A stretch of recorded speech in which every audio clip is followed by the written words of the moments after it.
bonjour à toutes et à tous. Je suis très heureux de vous retrouver pour ce 26e numéro, 26e webinaire Second Souffle avec mon ami Nicolas Doucerin. Bonjour Nicolas. Ouais, bonjour William, bonjour les amis, quel plaisir de vous retrouver. On regardait dans ta présentation William un webinaire inspirant. Je ne sais pas si le thème est inspirant, mais en tout cas on va essayer de l'aborder positivement. Oui, c'est une petite série. Là, on fait une série de 3 webinaires. Donc, si vous étiez là la semaine dernière, on a parlé comment appréhender. Non, déjà, il y a 2 semaines, le médiateur avec Xavier Gileron. La semaine dernière, comment appréhender le tribunal de commerce avec notre amie avocate et bénévole Charline. Et puis, donc aujourd'hui, les petits secrets d'un entrepreneur, les petits secrets d'un Nicolas Doucerin, juste avant le redressement judiciaire. Et la semaine prochaine, on parlera du mandataire judiciaire qui est surtout là aussi pour aider l'entrepreneur. Donc, webinaire Second Souffle, je vous rappelle que Second Souffle existe depuis 10 ans. On a déjà accompagné plus de 1330 entrepreneurs, 11 000 inscrits aux journées 24 heures, 330 bénévoles, et nous avons 20 antennes et relais en France et en Outre-mer. Et nous aidons tous les entrepreneurs, artisans, TPE, PME, micro-entreprises, indépendants, tout le monde. Et sans limite de temps. Voilà. Comment utiliser cette plateforme française de webinaire qui s'appelle Livestorm? Donc, sur le côté droit de votre écran, vous avez 2 onglets. Un onglet chat pour discuter entre vous, un onglet questions. C'est là où il faut poser vos questions, sinon, elles vont se perdre dans le chat. Le bouton en bas pour poser votre question. Et vous pouvez également voter aux questions qui sont les plus pertinentes. Donc, vous faites un petit clic dessus, ça fait un vote. Et attention, si vous recliquez dessus, ça annule votre vote. Des petits soucis techniques, c'est en haut avec ce lien. Voilà, donc aujourd'hui, le redressement judiciaire, une nouvelle fois. Et puis, Nicolas, une actualité aussi toute chaude pour toi. Eh oui, toute chaude. Et voilà, la sortie du tome 2 de ma petite entreprise a encore connu la crise. Alors, comme on le dit, pour ceux qui ont connu ma première version, j'avais sorti donc après la crise de Lehman Brothers, après la faillite de Lehman, j'avais sorti ce bouquin. Ma petite entreprise a connu la crise. À l'époque, on avait une couverture orange avec un Nicolas Doucerin tétanisé assis sur sa chaise, regardant le tsunami déferler sur lui. Et là, cette fois-ci, le Nicolas, il est sur une planche de surf en train de naviguer entre les crises. Masqué, vous remarquerez, je porte bien le petit masque et je surfe entre la crise de 2008 et cette fameuse crise sanitaire, celle de la Covid-19 qui occupe nos journées, nos semaines et nos mois maintenant depuis pas mal de temps et pour lequel on essaye et on accompagne nos entrepreneurs actuellement en difficulté. Voilà. Donc, pour acquérir cette œuvre d'art, cet outil essentiel, cette Bible pour tout entrepreneur, n'allez pas sur Amazon, la Fnac à la rigueur, Cdiscount, il n'y est pas, je crois. Allez plutôt faire travailler nos petits libraires, nos libraires. Pour cela, je vous invite, je vous mets un lien dans le chat, ça ira sur la page spécifique du site Second Souffle et vous aurez un gros bouton pour aller acheter ce livre sur le site librairieindépendante.com qui regroupe en fin de compte tous les libraires de France, quasiment tous. Et donc, vous pouvez les commander en click and collect ou alors en livraison à domicile. Voilà, Nicolas, la parole est à toi. Merci. Écoutez, alors aujourd'hui, on a souhaité avec William vous parler donc des petits secrets d'un entrepreneur juste avant le redressement judiciaire. Alors, en préambule, je vais revenir évidemment sur du vécu, sur un témoignage. Comme vous le savez, je suis ni avocat, je ne suis pas juriste. Je ne suis pas là pour vous faire un cours, mais pour vous raconter vraiment ces petits secrets. Parce que d'un côté, il y a le droit, et puis de l'autre côté, il y a ce que l'on peut faire, ce que l'on doit faire, et ce qu'il faut surtout éviter de faire avant un redressement judiciaire. D'abord, le premier élément que j'aimerais vous énoncer, c'est ce que j'apporte d'ailleurs dans mon bouquin. Moi, vous savez, j'avais créé mon entreprise, j'étais tout jeune à l'âge de 19 ans. Mon cabinet, qui était, je le rappelle, spécialisé dans les ressources humaines, était l'un des plus gros acteurs dans le conseil en recrutement en France. On travaillait essentiellement avec les entreprises du CAC 40 ou leurs filiales. Et mon entreprise a connu 40% de croissance par an pendant pas loin de 12 ans. Lorsque j'ai été frappé par la faillite de Lehman Brothers, ça a été une déferlante puisque mon activité a perdu plus de 55% de son chiffre d'affaires en l'espace de 2 mois, c'est-à-dire qu'entre le 15 septembre 2008 et le 15 novembre 2008, mes activités ont perdu 55% de leur chiffre d'affaires. Alors certains ou certaines diront bah c'est pas beaucoup quand on compare à aujourd'hui dans des secteurs comme la restauration ou autres qui perdent bien plus. Sauf qu'à l'époque, les amis, eh ben il n'y avait pas la moindre aide. Il n'y avait pas de chômage partiel pour les entreprises de services. C'était compliqué. Les licenciements étaient très compliqués à opérer. Aucun dispositif, pas d'aide, quasiment pas d'aide de l'État. Et en l'occurrence, dans la position de mon entreprise à l'époque, zéro aide de l'État. Et si vous voulez, ça a été une déferlante et j'ai perdu plus de 2,5 millions d'euros en l'espace de, on va dire, à peu près 10 à 12 mois. Alors, aujourd'hui, si j'ai souhaité aborder ce sujet, c'est parce qu'on se remet dans le contexte. En août, début septembre 2008, mon entreprise fait 10 millions d'euros de chiffre d'affaires. On dégage plus d'1 million d'euros de résultats. Comme je vous l'ai dit, en 2 mois, Lehman Brothers fait faillite. On perd 55% de notre chiffre d'affaires et je me retrouve finalement en novembre-décembre avec une entreprise qui réalise 450 000 euros de chiffre d'affaires par mois et qui perd 350 000 euros. 350 000 euros de pertes par mois. Et je me souviens très bien de cette époque puisque j'avais un peu plus de 2,5 millions d'euros de trésorerie sur mes comptes bancaires. C'est-à-dire que la situation de mon entreprise était extrêmement saine et j'étais très loin d'imaginer en novembre-décembre que le 30 juin 2009, donc 7 mois plus tard, j'allais être devant le tribunal de commerce de Nanterre pour aller mettre en redressement judiciaire mon entreprise. C'est-à-dire qu'entre 7 mois avant et évidemment ce 30 juin 2009, je peux vous garantir que le choc psychologique a été d'une violence extrême. Le redressement judiciaire, c'est d'abord un sujet qui est difficile, c'est un sujet tabou, c'est un sujet auquel on n'est ni formé ni préparé. Alors vous allez me dire, comme je suis un pur autodidacte, de dire jusque-là c'est à peu près normal, mais même quand vous avez fait des études supérieures, en tout cas à mon époque, ça ne l'était pas. Je sais qu'aujourd'hui maintenant on aborde ces sujets-là en cours parce que il y a une chose que j'ai apprise très rapidement, c'est que la mise en redressement judiciaire de son entreprise, c'est un acte de gestion et c'est de la responsabilité du mandataire social, donc du dirigeant d'entreprise.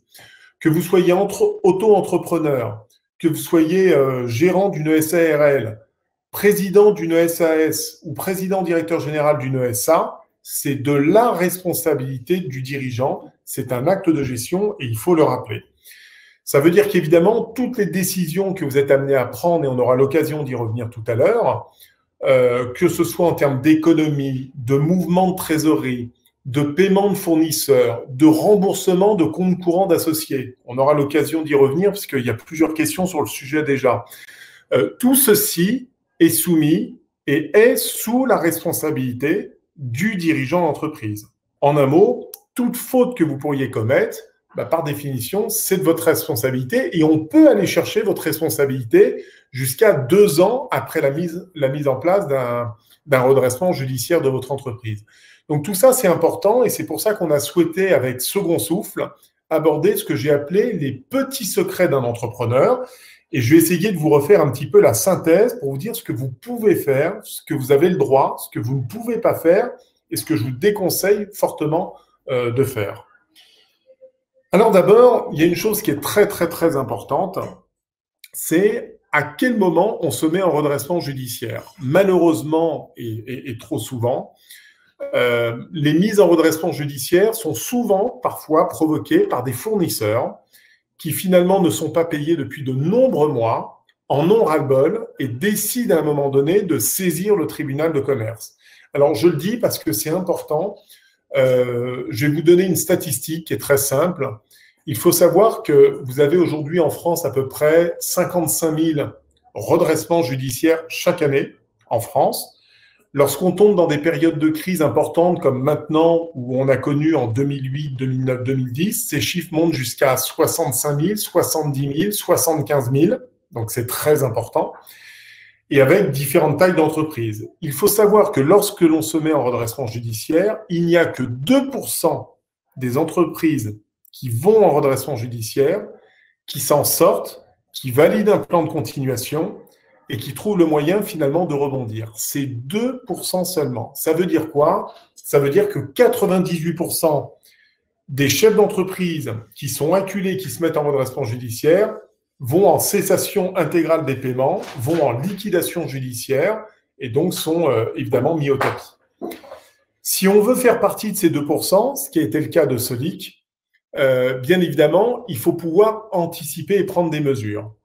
Donc, quand on pose déjà cette première question, quand on dit à quel moment il faut pouvoir se mettre en redressement judiciaire, déjà pour avoir le bon moment, il faut déjà avoir une excellente maîtrise de ces paramètres, de ce qu'on appelle de ces KPI, de ces indicateurs de performance. Ces indicateurs, ce sont lesquels? Je l'ai déjà longuement abordé dans d'autres webinaires avec notre ami William.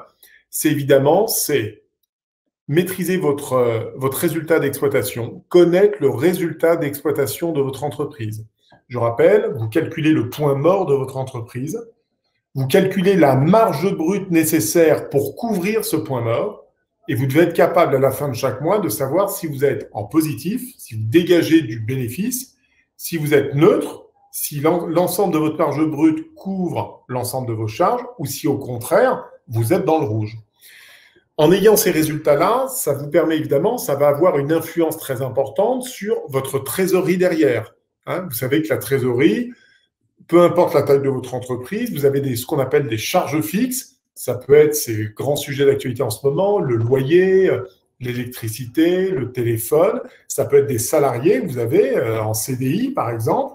Vous avez des salaires à payer qu'il faut payer à la fin de chaque mois. Vous avez des charges sociales, vous avez la retraite, la prévoyance, l'URSSAF. Vous avez également la TVA. Donc ça, c'est de la trésorerie. Et donc, évidemment, il faut avoir ce qu'on appelle un prévisionnel de trésorerie à 6 mois pour savoir si votre trésorerie est capable de tenir et finalement de faire face à vos échéances. Ça veut dire qu'il faut être très vigilant sur le recouvrement de vos factures d'une part, il faut avoir une très grande maîtrise de vos dépenses, notamment vis-à-vis de vos fournisseurs, et l'objectif quand on traverse une crise comme aujourd'hui, c'est d'être très vigilant sur le recouvrement de vos créances et d'être extrêmement vigilant sur les dépenses et bien évidemment sur les règlements vis-à-vis de vos fournisseurs. Tout ça est très important parce que si vous n'avez pas ces indicateurs-là, c'est comme si vous rouliez dans une voiture à 150 km/h, sans phare et sans anti-brouillard. Et malheureusement, au premier virage, vous allez sortir de la route. Donc, pour répondre à la question, à quel moment je dois me préparer et prendre la décision de préparer une mise en redressement judiciaire de mon entreprise, c'est quand on arrive à une situation quasiment extrême de cessation des paiements. Cessation des paiements, c'est quand vous n'avez pas suffisamment d'argent sur votre compte bancaire pour faire face justement au règlement d'un certain nombre de factures. Fournisseurs, loyers, salaires, charges sociales. Alors, vous allez me dire, ça peut être lié, vous n'êtes pas forcément en cessation des paiements. Si vous avez un compte client avec 4 mois de retard sur le recouvrement de vos clients, c'est juste un décalage de trésorerie, on est bien d'accord. Mais encore faut-il bien maîtriser ces indicateurs-là, parce qu'à partir du moment où vous y voyez clair, vous êtes capable d'anticiper et donc de prendre la bonne décision. En l'occurrence, pour moi, quand j'ai vu que la situation de Solic s'était fortement dégradée à la fin du premier trimestre 2009, les pertes étaient déjà abyssales, j'avais pris des mesures d'économie, mais on n'était pas encore en capacité d'arriver au point zéro. La crise, souvenez-vous, en 2009, s'est accélérée, elle s'est amplifiée en province, elle a touché toute l'Europe, les baisses de commandes ont été drastiques, et d'un autre côté, les charges fixes restaient encore très, très, très élevées. En fait, la décision de mettre en redressement judiciaire, je l'ai prise finalement en mars-avril 2009, et on a décidé avec mon fiscaliste, j'y reviendrai tout à l'heure, d'organiser la mise en redressement judiciaire le 30 juin 2009. Alors, pour plusieurs raisons. La première raison, c'est que mon entreprise payait un certain nombre de charges trimestriellement. Et le but du jeu, si je peux m'exprimer, à partir du moment où on prend la décision de mettre en redressement judiciaire, alors soit pour arrêter définitivement son activité, ça peut être une possibilité, mais il y a une deuxième possibilité aussi, c'est de se laisser une chance de rebondir. Et c'est l'option que j'ai choisie. Et à l'époque, on m'a expliqué, on m'a dit, écoute Nicolas, si tu veux avoir une chance de te présenter devant le tribunal, d'ouvrir ce qu'on appelle une période dite d'observation pendant 6 mois. C'est-à-dire on laisse l'entreprise en sursis pendant 6 mois. Et durant cette période-là, le chef d'entreprise doit montrer sa capacité à restructurer son entreprise, à redevenir bénéficiaire pour être en capacité de dégager à nouveau du cash flow et donc des bénéfices, et donc derrière d'être en capacité de rembourser la dette que l'on a gelée. Puisque le principe, c'est lorsqu'on arrive devant le tribunal et qu'on est mis en redressement judiciaire, le jour où vous êtes au tribunal, toutes vos dettes, je dis bien toutes vos dettes passées, sont figées, elles sont gelées à un instant donné. Voilà, on arrête tout. Vos créanciers ne peuvent plus vous attaquer. Voilà, vous êtes entre guillemets protégé. Il y a une dette qui est actée et que vous allez traiter avec votre administrateur judiciaire. Voilà. Et tout le but du jeu, c'est de montrer votre capacité à restructurer votre cabinet, à regagner de l'argent pour reprendre une exploitation normale et ensuite être en mesure de rembourser évidemment la dette passée. Et cette dette passée, elle est remboursable sur des délais de 2 ans, 3 ans, 4 ans, 5 ans et jusqu'à 10 ans maximum. Voilà. Donc, je prends un exemple, je vais prendre un chiffre simple. Imaginez que vous avez accumulé une dette de 120 000 euros. Vous pouvez négocier un réétalement de cette dette sur 10 ans, c'est-à-dire rembourser 10 000 euros par an pendant 10 ans. Donc, ça va évidemment venir pénaliser votre exploitation pendant 10 ans. C'est autant d'argent que vous ne pourrez pas réinvestir dans de nouveaux projets, de nouvelles activités. C'est pour ça que le combat est quand même très, très compliqué. Mais en tout cas, c'est un élément qui est très important parce que si vous montrez votre capacité à recréer du bénéfice, à restructurer votre cabinet et à pouvoir faire face à ces échéances, on va ce qu'on appelle, après la période d'observation, le tribunal va valider ce qu'on appelle un plan de continuation. Vous avez présenté un nouveau business plan, vous avez présenté vos nouveaux tableaux de bord de trésorerie, vous allez montrer votre capacité à pouvoir faire face à vos échéances. Et c'est à ce moment-là que vous allez pouvoir rembourser annuellement 1/10 de la dette si vous avez opté pour un étalement sur 10 ans. Donc, vous le voyez, ce sont des éléments très importants qu'il faut évidemment maîtriser, mais pour arriver à convaincre un tribunal, si vous voulez, d'ouvrir déjà ce qu'on appelle la période d'observation pour vous mettre un petit peu en sursis sur le sujet, mais il faut du cash. Alors, vous allez me dire, Nicolas, c'est vachement sympa, comment est-ce qu'on fait pour avoir du cash alors qu'on est en cessation des paiements et que de l'autre côté, par définition, c'est qu'on manque de cash. Alors, vous avez parfaitement raison. Mais évidemment, il y a une méthode et voici mes premiers petits secrets. Premier petit secret, ce qu'on m'a expliqué, c'est que quand j'ai pris la décision de de mettre en redressement judiciaire mon entreprise, je l'ai décidé en avril, début avril. Et on a arrêté avec mes conseils la date du 30 juin. Pourquoi le 30 juin? D'abord, parce que mon entreprise, qui avait, c'est vrai, beaucoup de salariés, on a un certain nombre de charges qui sont payées trimestriellement et dont l'échéance arrivait fin juin. Le but du jeu, si je peux m'exprimer ainsi, c'est de faire un maximum de dettes et de récupérer un maximum d'argent. Donc pour ça, c'est relativement simple. Il faut que durant les 2 à 3 mois qui précèdent la date où vous avez décidé d'aller en redressement judiciaire, donc de vous présenter devant le tribunal de commerce de Nanterre, il faut ne plus rien payer, sauf les salaires, d'accord, que vous payez, sauf le dernier mois. C'est-à-dire vous payez avril, mai, et les salaires du 30 juin, vous ne les payez pas.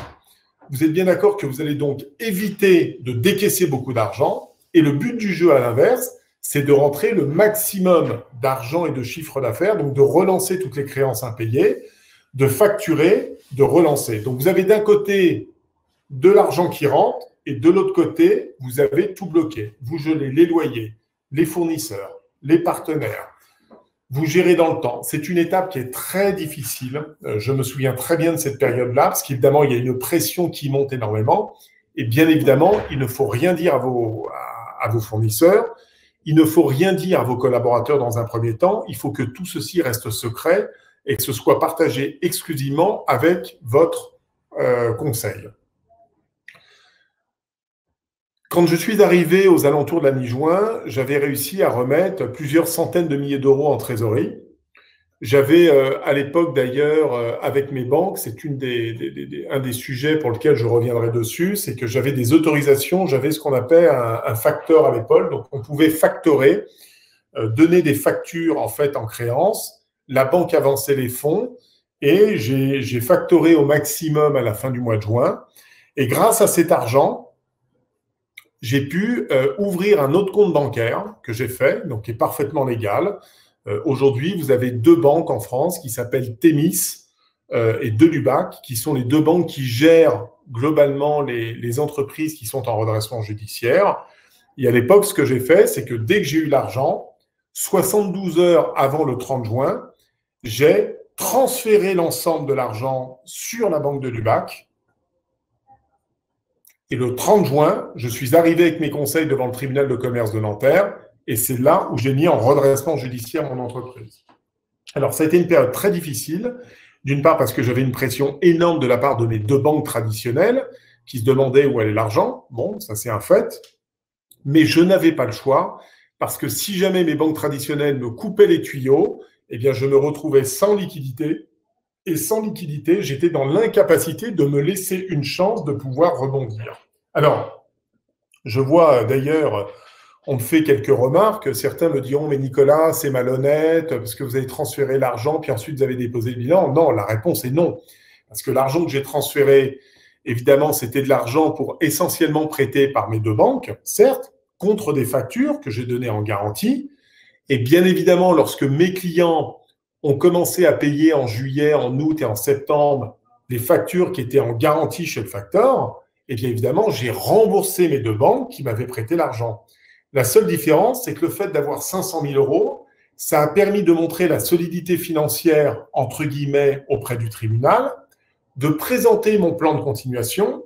Ça m'a permis de restructurer mon cabinet pour redevenir bénéficiaire. Et c'est comme ça que Solic, 6 mois après la période d'observation, a validé un plan de continuation avec un plan qui a été étalé sur 5 ans et dans un second temps qui a été étalé sur 10 ans. Donc, vous voyez, ce petit secret, il est très important parce que certains pourraient se sentir évidemment complètement anéantis. Je précise là-dessus que personnellement, j'avais d'ailleurs un compte courant qui était très important sur Solix, qu'à l'époque, j'avais pas loin de 240 000 euros. C'est une des questions qui m'a été posée hier, on y reviendra tout à l'heure avec William. Et la question qui a été posée, c'est Nicolas, tu as en tant qu'actionnaire injecté et laissé 240 000 euros en compte courant dans l'entreprise pour subvenir à ses besoins. Est-ce qu'avant de se mettre en redressement judiciaire, tu as le droit de retirer cet argent ? Bien, la réponse, les amis, la réponse est non. C'est strictement interdit, évidemment, et c'est d'autant plus interdit que je rappelle que un administrateur judiciaire et demain un liquidateur, si votre entreprise part en liquidation, peut revenir jusqu'à 2 ans en arrière sur votre gestion pour notamment s'apercevoir d'un certain nombre de flux de trésorerie extrêmement importants et qui, là, entraînerait la responsabilité pénale du dirigeant d'entreprise. Donc, évidemment, il y a interdiction de privilégier d'abord un fournisseur, c'est interdit, et dernièrement, vous n'avez pas le droit également de retirer de l'argent pour votre personne. Je donne un exemple, je ne me suis plus payé les 2-3 mois avant la mise en place du redressement judiciaire, j'ai dû emprunter auprès de mes beaux-parents, auprès d'amis, qui m'ont prêté de l'argent à titre personnel parce que je ne me payais plus et je n'ai pas pu sortir 1 euro de mon compte courant pour justement éviter de me mettre en faute de gestion. C'est du pénal et là-dessus, il faut surtout pas jouer avec ça parce qu'on pourrait croire que le dirigeant a le droit, mais finalement, bien évidemment, il n'a pas le droit et évidemment, ce sera le dernier remboursé. Voilà. Donc, vous le voyez, c'est un élément important parce que quand tout ceci est arrivé, évidemment, le jour où je suis allé en ce fameux 30 juin 2009, lorsque j'ai mis en redressement judiciaire mon entreprise, il y a 2 actions qu'il faut évidemment faire immédiatement. C'est ce que j'appelle la communication interne et la communication externe. Alors, on va commencer par la communication interne. Évidemment, j'avais tout préparé en amont. Le secret de la réussite là-dessus, elle réside dans la capacité du dirigeant à anticiper et à préparer les choses. La communication interne, c'est que dès que j'ai quitté le tribunal de commerce, évidemment, je n'avais averti aucun de mes salariés avant. J'ai réuni mes collaborateurs et je leur ai dit, écoutez, j'ai 2 nouvelles à vous annoncer, une mauvaise et une bonne. La mauvaise nouvelle, c'est que malgré tous nos efforts, malgré le combat que nous avons mené collectivement, nous n'avons pas été en capacité de pouvoir sauver l'entreprise. Et donc, je n'ai pas eu d'autre choix ce matin que d'aller au tribunal de commerce de Nanterre et de mettre en redressement judiciaire mon entreprise qui, à l'époque, s'appelait Sonic. Ça, c'est une mauvaise nouvelle, mais par contre, il y a une bonne nouvelle, c'est que 2% des entreprises qui se mettent en redressement judiciaire s'en sortent. Et je leur ai dit, Solic, notre entreprise, fera partie justement des entreprises qui passeront ce cap. Et ceci, on va le faire grâce à vous. On s'est battu, on a réussi. Et en 6 mois, on a dégagé plus de 200 000 euros de bénéfices à l'époque. On a validé notre plan de continuation. Et c'est comme ça que Solic a pu repartir pour un certain nombre d'années en remboursant ses échéances chaque année et finalement en se désendettant. Donc vous voyez, mes petits secrets, ils sont très importants. Si je devais en faire une synthèse, et je vais surtout vous laisser à vos questions, parce qu'elles sont importantes. D'abord, ce qu'il faut retenir, c'est que si vous n'avez pas les bons indicateurs de trésorerie, de résultats d'exploitation de votre entreprise, il est impossible de sauver votre entreprise devant un tribunal. Impossible. Donc déjà, le premier conseil que je vous recommande, maîtrisez votre trésorerie, maîtrisez votre résultat d'exploitation. Impératif. Deuxièmement, il faut anticiper et se préparer. Mes conseils, comme c'est quelque chose que vous ne connaissez pas bien, soit vous allez rencontrer un administrateur judiciaire, vous demandez à prendre rendez-vous pour rencontrer, qu'il puisse échanger, parler avec vous. Soit vous allez rencontrer des associations comme Second Souffle, pour justement vous aider, vous conseiller, vous donner tous les petits conseils nécessaires. Ça peut être un avocat, ça peut être un parent, ça peut être un ami, quelqu'un qui s'y connaît, qui connaît ces sujets-là. Ça peut être aussi un médiateur. C'est un sujet qu'on avait abordé avec mon ami Xavier. Il y a plein de solutions aujourd'hui pour vous permettre de vous familiariser et surtout de rentrer dans un univers finalement qu'on maîtrise et qu'on appréhende très mal et qui en plus de ça est extrêmement anxiogène. Moi, j'ai réussi à surmonter tout ça parce que je me suis préparé, parce que j'ai su m'entourer des bonnes personnes pour m'aider justement à préparer. Le deuxième sujet, c'est qu'avant de se mettre en redressement judiciaire, il faut se préparer et il faut aussi anticiper. Évidemment, anticiper, c'est tout ce que je vous ai évoqué en matière de trésorerie, c'est ouvrir un nouveau compte bancaire chez Delubac ou Thémis, c'est transférer les fonds, c'est le faire progressivement, c'est vous assurer de tous les indicateurs, tout ce qui va vous permettre de vous donner une chance de pouvoir rebondir avec votre entreprise. Et le troisième grand sujet qui est très important, c'est toute la maîtrise de la communication. Et la communication, pour ça, il y a la communication interne et externe. Je vais vous délivrer 2 conseils que j'ai mis en place.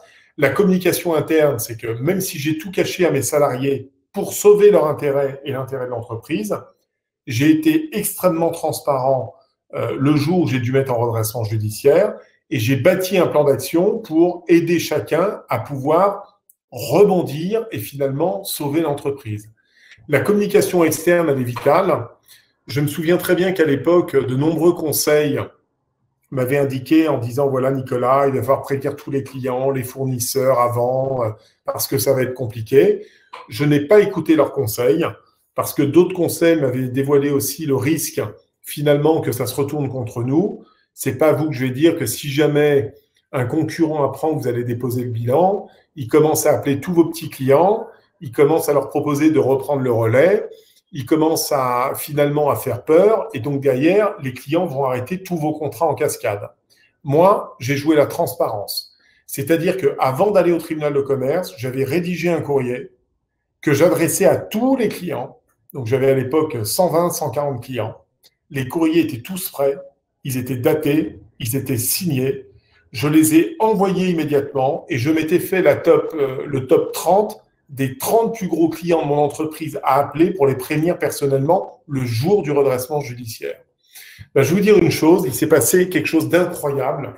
C'est que non seulement j'ai eu des clients qui ont été compréhensifs, qui ont apprécié mon honnêteté, qui ont apprécié ma transparence et qui, au lieu de me jeter la pierre et finalement de nous abandonner, ça a exactement généré l'inverse, c'est qu'ils nous ont remerciés de notre franchise, de notre loyauté, de notre fidélité et de les avoir prévenus.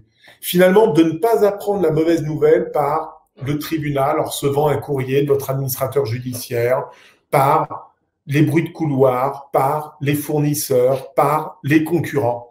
J'ai pris le devant, j'ai coupé l'herbe sous le pied à tout le monde et en faisant ça, j'ai plutôt généré de la sympathie et donc derrière des clients qui nous ont encouragés, qui ont maintenu le chiffre d'affaires, le peu qu'il y avait à l'époque, et qui ont surtout cherché à donner d'autres business. Eh bien, vous voyez, tout ceci, ça a porté ses fruits, et c'est comme ça que Solik a réussi, après 6 mois, à valider le plan de continuation, à redresser la situation et finalement à pouvoir continuer son développement. Donc voilà les amis, j'ai essayé de vous délivrer quelques petits secrets en étant, je l'espère, le plus simple, le plus pragmatique possible. Mais vous le savez, notre objectif avec William, c'est de vous laisser la parole, c'est de poser vos questions et je vais essayer évidemment d'y répondre avec le plus de franchise possible pour vous permettre d'avoir les meilleurs outils pour vous ou les personnes qui éventuellement en auraient besoin. Oui, merci beaucoup, Nicolas. Donc, on va commencer par des questions qui ont été posées avant le début du webinaire. Ouais. On va répondre très vite à Jean-Philippe, même si tu viens de le faire. Alors, Jean-Philippe nous dit « Bonjour, allez-vous parler seulement du redressement judiciaire ou aussi ce qu'il faut et possible de faire pour éviter le redressement judiciaire ?» Donc, on le répète pour Jean-Philippe, le médiateur. Notre ami Xavier Gileron. On peut pas parler d'un avocat. On peut aller voir aussi, j'ai vu une très bonne remarque aussi sur le chat, c'est d'aller voir la cellule de prévention du tribunal de commerce. Vous avez un numéro vert qui a été mis à disposition dans tous les tribunaux aujourd'hui, justement pour essayer de dédramatiser. Moi, je le dis, c'est toujours un sujet compliqué. Je vais vous ressortir une petite anecdote sur le sujet. Je me souviendrai toujours la première fois où j'ai été au tribunal de commerce de Nanterre. Franchement, c'était horrible. J'étais pourtant avec mon avocat, j'étais avec mes représentants du personnel, j'étais avec mon futur administrateur judiciaire, voilà, qui n'était pas encore nommé mais qu'on pressentait. Et je me souviens toujours d'avoir toutes ces robes noires autour de moi dans ce tribunal. Et vous aviez une trentaine d'entreprises qui devaient passer ce matin en audience. Et je me souviens, vous êtes un matricule, un numéro, et puis il y a un moment, il y a un avocat qui dit « Qui gère le dossier 71, là, Solik ?» Et c'était mon entreprise. Bon, c'est pas très grave, celui-là, c'était à 10 heures, déplacez-le à 9h30, parce qu'on va traiter ça en 5 minutes, ça va être rapide. Et c'est terrible, parce que quand vous avez passé des mois, des années à bâtir une entreprise, vous avez travaillé des dizaines de milliers d'heures, vous êtes traité comme un numéro, et c'est un sentiment qui est très, très, très désagréable. Voilà, vous vous sentez un peu, vous m'excuserez de l'expression, mais un peu violé. Et c'est vrai que c'est un choc psychologique et physique qui est particulièrement compliqué. Donc, si vous pouvez anticiper, n'ayez pas peur, tendez la main. Et j'allais dire, toutes celles et ceux aujourd'hui qui nous écoutez, si vous voyez un entrepreneur ou une entrepreneuse en difficulté, qui se replie sur elle-même, qui n'ose plus sortir, qui n'ose plus parler, tendez-lui la main parce qu'il y a des solutions et plus on prend le sujet en amont, plus on se donne de chances de pouvoir rebondir. Et c'est ça le secret. Ouais. Contactez-nous, contactez Second Souffle, par mail, par téléphone, et on vous rappellera, on discutera à distance ou en présentiel, mais on est là pour ça. Et en plus de ça, notre ami William maîtrise parfaitement le bouche à bouche. William. Avec toutes les robes noires. Voilà, c'est ça. Alors, une autre question. Alors, il y a 2 questions, mais la première, tu as déjà répondu, et c'est évidemment non. Puis-je me rembourser du compte courant d'associé avant le redressement judiciaire? Question de Sandrine. Non. Et l'autre question, c'est y a-t-il un ordre de remboursement des créanciers? Oui, bien sûr. Alors, évidemment, il y a un ordre. Alors, l'ordre, évidemment, c'est l'État français. Alors, bon, il y a les salariés sont toujours en number one avec l'État.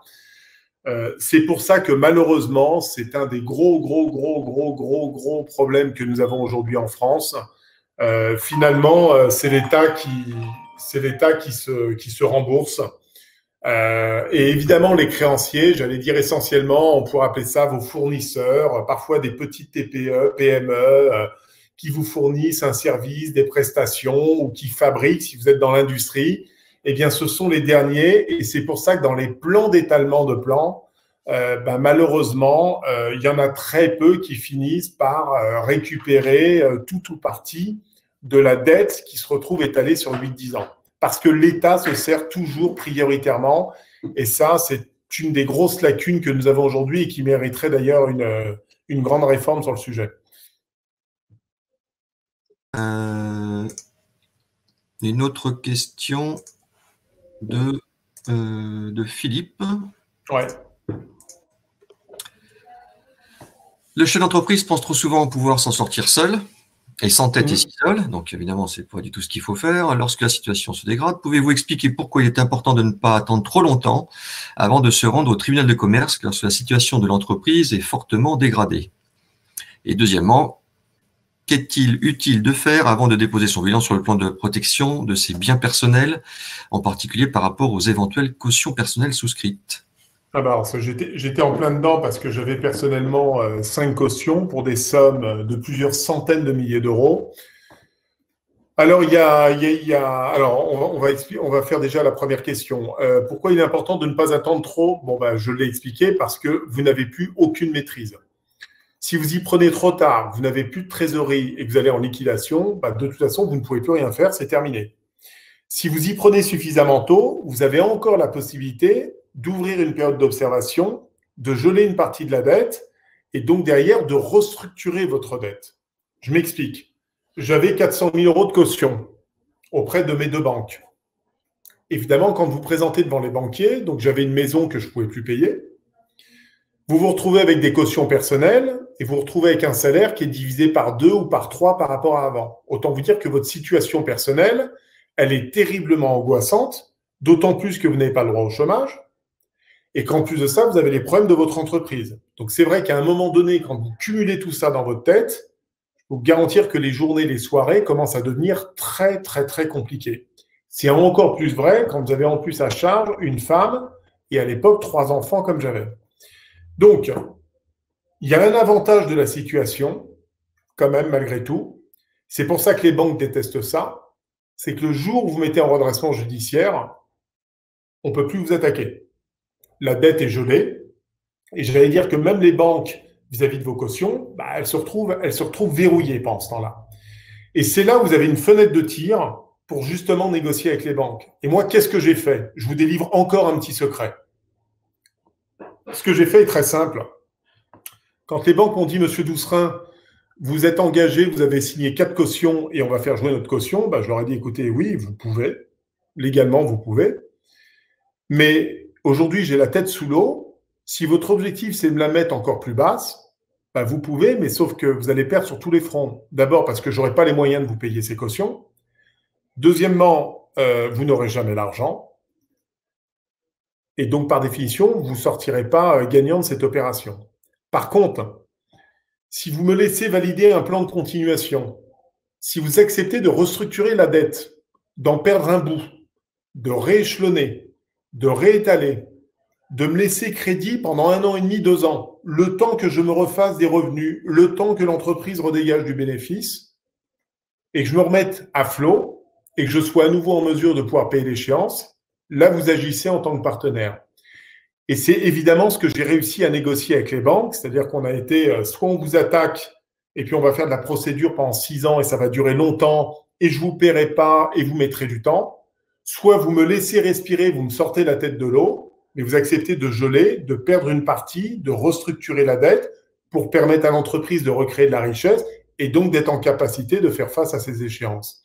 Et en fait, c'est ça que j'ai fait jouer. Et ça, c'est un élément qui est très important et qu'il faut savoir utiliser et négocier à bon escient, évidemment en fonction de la situation propre de chaque entrepreneur, des sommes en jeu et surtout de votre capacité à pouvoir recréer quand même rapidement après du business.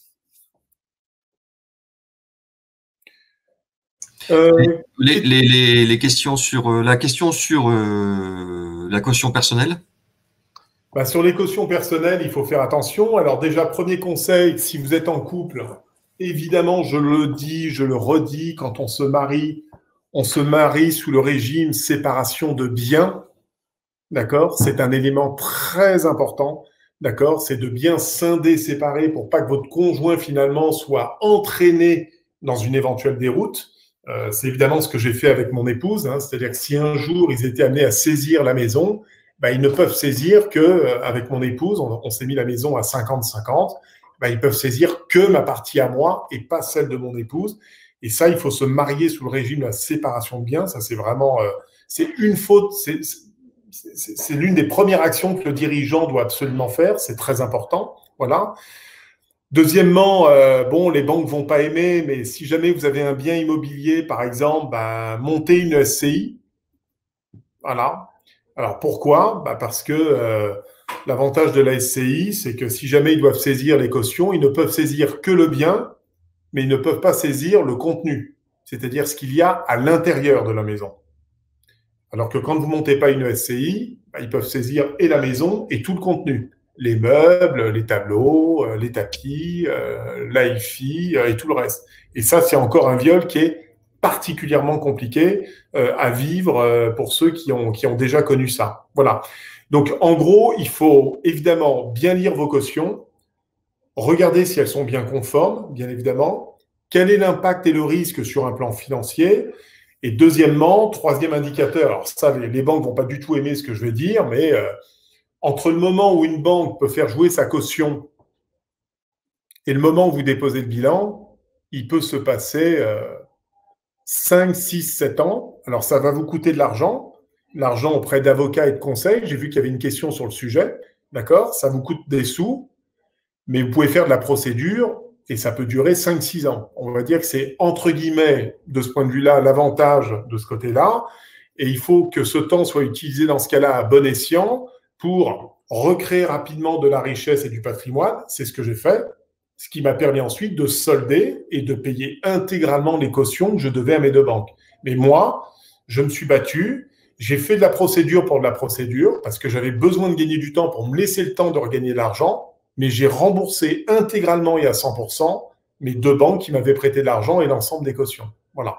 Donc ça, voilà les 3 petits conseils que tout le monde ne vous dira pas forcément, mais voilà ce que j'ai mis en place et comment est-ce qu'on a travaillé avec mes conseils pour se sortir la tête de l'eau. Alors ça a pris des années, certes, mais on s'en est sorti. Bien. Une question de Chloé.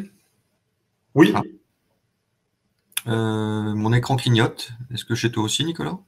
Ça clignote? C'est à l'image de ton cerveau, mon petit William. C'est l'ampoule qui… Je recommence. Vas-y.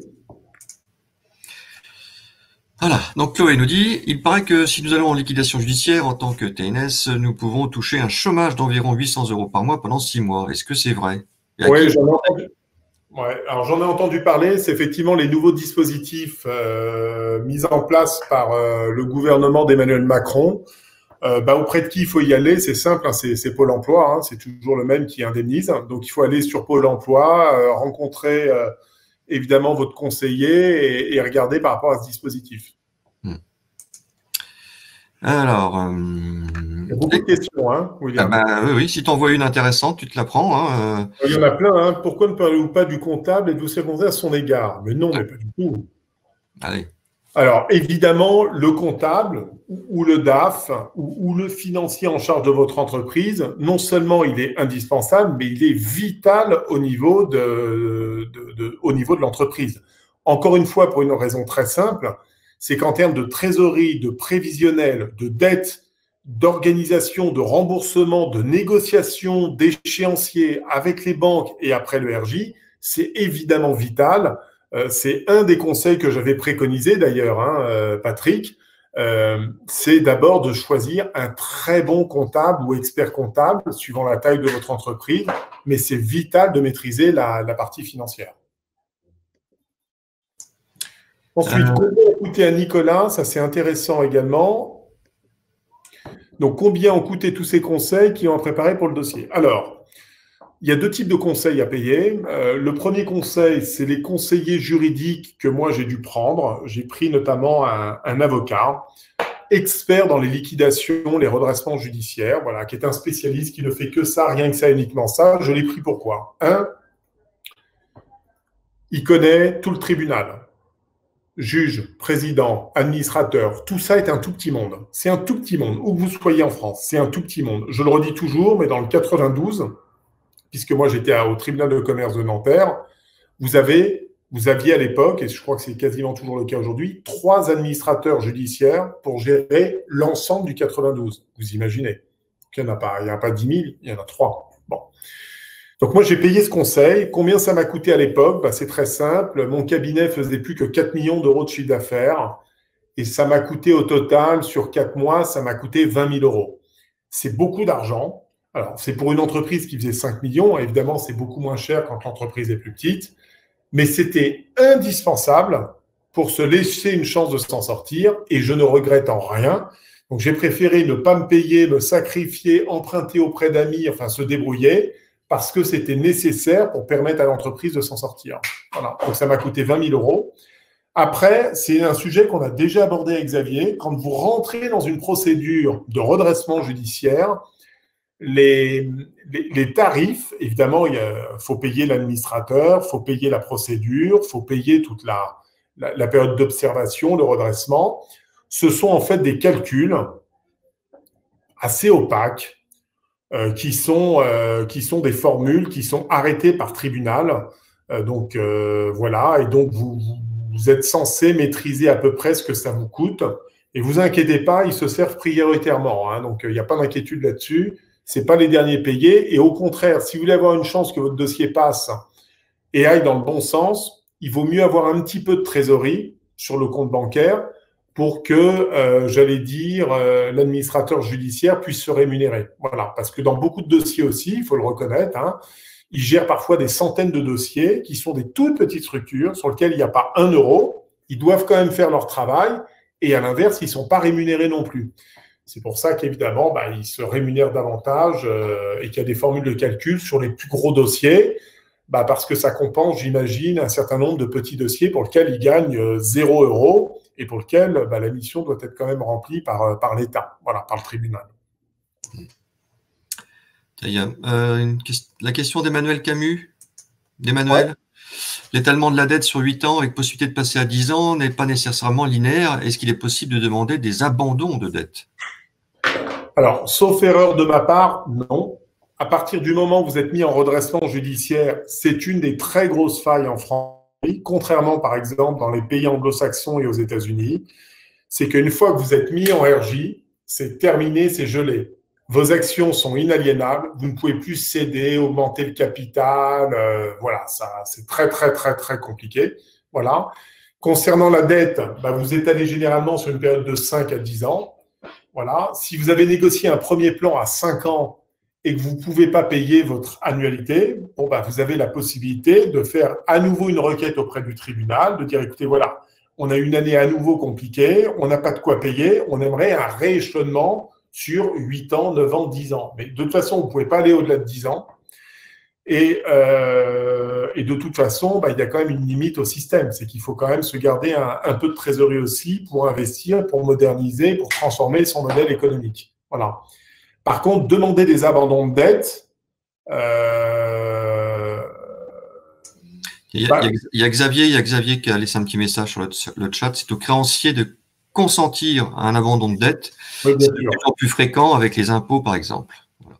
Oui, alors les États, l'État, effectivement, les impôts peuvent accepter d'abandonner une partie de leur créance. Alors, je dirais dans un sens, tout ce qui va aider à soulager finalement la dette, dans ce cas-là, il n'y a pas de problème. Ce que vous n'avez pas le droit, c'est de privilégier un créancier par rapport à un autre, et là, ça doit être équitable. Si on dit on rembourse 8% de la dette, c'est 8% de la dette à tout le monde au même moment, c'est-à-dire une fois par an. On prend votre dette, si elle est étalée sur 10 ans, on divise par 10, et à la date anniversaire, vous devez verser 1/10 de la dette sur le compte de l'administrateur qui, lui, va se charger de payer l'ensemble des créanciers au prorata, évidemment, de ce qu'ils ont droit. Il y a une question aussi pour introduire aussi le sujet de la semaine prochaine, donc qui sera sur l'administrateur judiciaire. Mais ton avis, Nicolas, une fois que le dépôt de bilan prononcé, faut-il avoir un bon rapport avec son administrateur judiciaire? Oui, non, mais ça, c'est une évidence. Hein, je veux dire, si dans les difficultés actuelles en plus, vous n'entendez pas, vous êtes mis sous tension, l'administrateur judiciaire, il est débordé, son étude gère des centaines de dossiers. Parfois, c'est très compliqué parce que votre société, c'est votre projet de vie pour beaucoup. l'administrateur judiciaire, il en gère 100. Vous savez, c'est un peu le principe du médecin.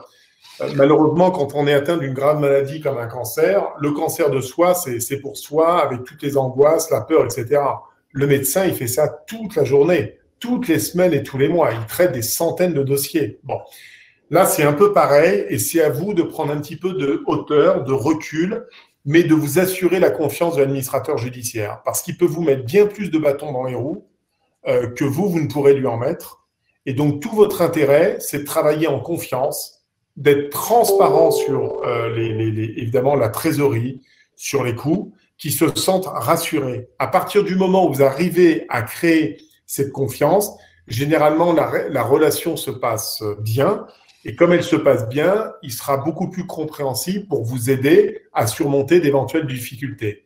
Si à l'inverse vous mettez mal, vous êtes tendu, stressé, pas honnête, vous n'êtes pas clair, vous ne donnez pas les bons chiffres, les bons éléments, il va s'inquiéter, il va devenir beaucoup plus tendu, beaucoup moins conciliant, et donc derrière, ça va précipiter la chute définitive de votre entreprise.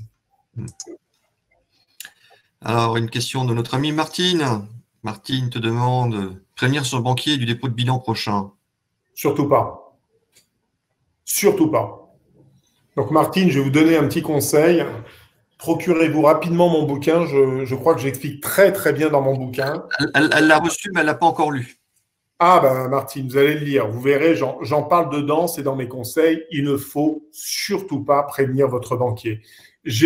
Qu'on s'entende bien, hein, j'ai toujours été extrêmement franc et honnête avec tous mes banquiers, et encore aujourd'hui dans mes affaires. Mes banquiers connaissent les résultats de mon entreprise. Je leur transmets les chiffres, mes prévisionnels. Je les informe. Quand ça va pas, j'anticipe. Quand ça va bien, je les préviens également. Il y a un seul cas où il faut retenir sa langue, c'est quand vous avez pris la décision de vous mettre en redressement judiciaire, il ne faut rien dire à votre banquier. Pourquoi ? Parce qu'en fait, votre interlocutrice, même si vous entendez bien avec elle, ça n'est plus votre interlocutrice demain. Il faut savoir que quand vous vous mettez en redressement judiciaire, le jour où vous vous mettez en RJ, votre site internet est fermé auprès de la banque, vos comptes sont fermés immédiatement, vous n'avez plus accès à rien et vous êtes géré automatiquement par les services juridiques de la banque. Vous n'avez plus d'interlocuteur, vous n'avez plus de traçabilité. Et donc, pour éviter toute cette panique qui vient terriblement complexifier votre gestion, le recouvrement de vos créances, etc., il ne faut ne rien dire jusqu'à la date, et le jour où le RJ tombe, là, vous prévenez vos banquiers.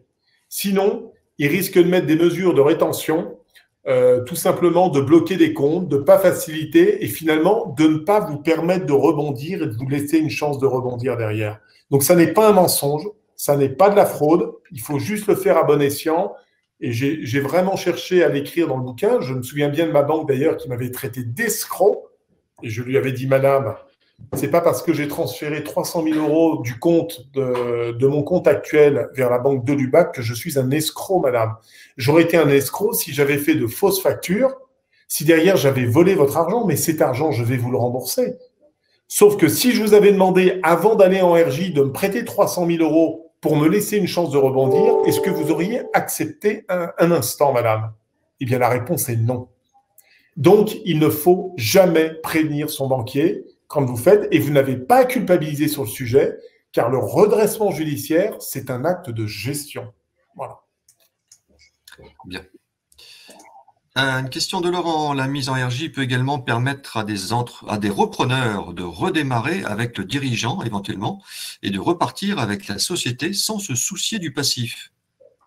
Oui, ça dépend du plan finalement que vous présentez au tribunal. C'est ce qu'on appelle, voilà, il y a des dossiers qui sont mis. Vous pouvez arriver, ce qu'on appelle avec un chevalier blanc, voilà, qui arrive avec du cash, qui arrive avec un outil industriel, qui arrive avec un plan de restructuring. Parfois, on peut accepter de négocier un abandon de la dette ou de tout ou partie de la dette, c'est possible, en contrepartie de réinjecter de l'argent ou du matériel. Encore une fois, ça dépend du projet industriel que vous proposez au tribunal. Le tribunal, lui, il va s'attacher à deux choses. C'est que vous soyez en capacité de ne plus générer de dettes nouvelles, ça c'est sa priorité. Et sa deuxième priorité, c'est de sauvegarder un maximum d'emplois. Voilà, donc quand on connaît ces deux paramètres, si vous arrivez avec une solution, avec un vrai plan de transformation, avec des moyens technologiques, humains, financiers ou les trois à la fois, évidemment, vous pouvez arriver avec une solution et qui peut être également une phase pour permettre à votre entreprise de rebondir. Encore faut-il ne pas s'y prendre trop tard également. Bien. Une dernière question, à moins que tu en vois d'autres. Une question qui nous vient de Frédéric du Puy-de-Dôme. Magnifique département. Que pensez-vous des nouvelles dispositions qui permettent aux actionnaires de se mettre en cessation de paiement, puis de reprendre l'entreprise à la barre du tribunal? Exemple, alinéa. Les dettes et le plan de restructuration sont à la charge de l'État. Écoutez, j'y suis pas très favorable. Bon voilà, moi j'ai une autre manière d'agir. Moi j'ai remboursé avec mes sous. Être dirigeant d'entreprise, c'est prendre ses responsabilités. Voilà. Quand l'entreprise va bien, on peut se distribuer des dividendes, on peut mieux gagner sa vie, on peut constituer un patrimoine. Lorsqu'on vend son entreprise, on peut tirer un vrai capital. Mais à l'inverse, quand on est dirigeant, c'est aussi savoir perdre de l'argent, engager ses cautions et gérer les difficultés. Les méthodes qui consistent finalement à pouvoir déposer, faire supporter la charge, toute la charge aux contribuables, et de l'autre, par des fautes de gestion ou par un manque d'anticipation, et de l'autre côté, pouvoir racheter plus bas et derrière s'enrichir, ce serait bien qu'on mette dans ce cas-là des clauses importantes. Par exemple, si jamais ces mêmes actionnaires peu scrupuleux vendaient leur entreprise dans les 5 ans avec une grosse plus-value, c'est que tout ce qui aura été pris en charge par l'État soit intégralement remboursé sur, par exemple, une partie de la plus-value. Voilà, ça me semblerait équitable. On ne peut pas se battre dans une société aujourd'hui avec des gens qui gagnent 1 000 € par mois et avoir des gens qui fraudent, qui continuent de s'enrichir et de profiter du système. Voilà, la fraude, elle doit être condamnable, elle doit être à tous les niveaux, du citoyen le plus modeste qui fraude la sécurité sociale, en passant par les dirigeants qui détournent de l'argent. Moi, je me suis battu pour faire sauter l'indicateur dirigeant, mais je suis pour une responsabilisation du citoyen. Et pour moi, c'est valable à tous les échelons, et à commencer par les entrepreneurs et nos hommes politiques. Une petite dernière, parce que je la trouve intéressante. Question de Jean-Paul. Comment se passe la détermination de votre salaire durant la phase d'observation? Alors, c'est une excellente question, évidemment. C'est une négociation entre le dirigeant, si vous voulez, et l'administrateur.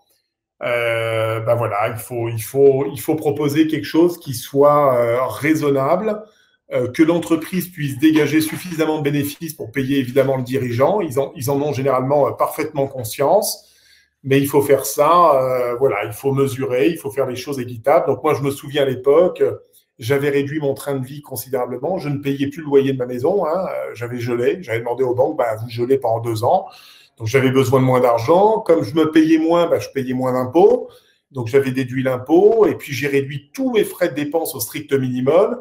Et c'est comme ça que j'ai proposé une baisse de, je crois, de plus de 40% de ma rémunération, qui n'était pas non plus délirante, mais j'ai baissé de 40% ma rémunération. Et dans ce cas-là, si l'administrateur trouve que c'est équitable, réalisable, sans mettre la corde autour du cou du dirigeant et que l'entreprise peut tenir, il fait ce qu'on appelle une requête auprès du tribunal de commerce. Ça passe devant le juge qui valide ou pas. Et si c'est validé, ensuite, c'est l'administrateur qui vous paye tous les mois.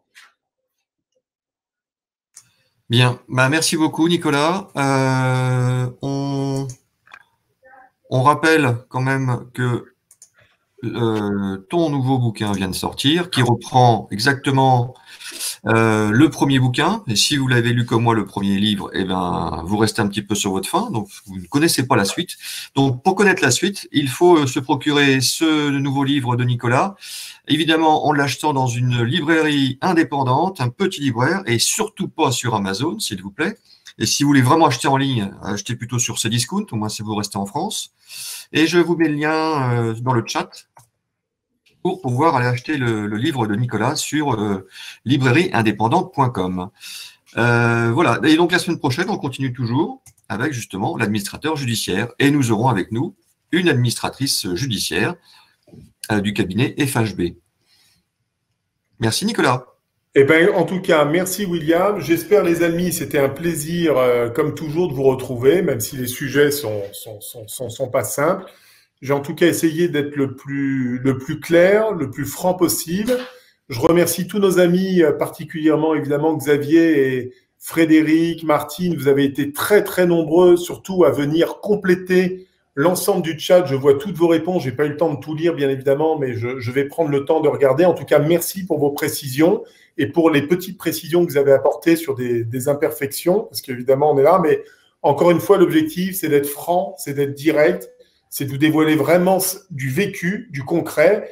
Pour le reste, vous pouvez le retrouver dans mon bouquin et on aura le plaisir de se retrouver dans des prochains webinaires avec mon ami William. Merci à Second Souffle, merci à vous toutes et à vous tous.